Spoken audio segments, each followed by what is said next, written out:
Deus falou para Josué: Josué, medita de dia e de noite, guarda a minha palavra, porque ninguém vai poder te resistir todos os dias da sua vida. Como fui com Moisés, assim serei contigo. Você quebra tudo que tiver na sua frente, porque a minha palavra é poderosa. E eu já falei para vocês que vai chegar uma época que o ser humano vai ter fome e sede, não de comida, não de bebida, mas da palavra que hoje tem em abundância. Mas o ser humano rejeita. A palavra de Deus corrige a gente. A palavra de Deus nos conserta, nos molda.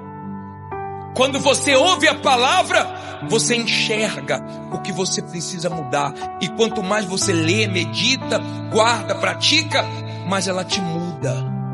Todos que desprezaram a palavra foram destruídos. Todos que guardaram a palavra venceram tudo que se levantaram contra ele.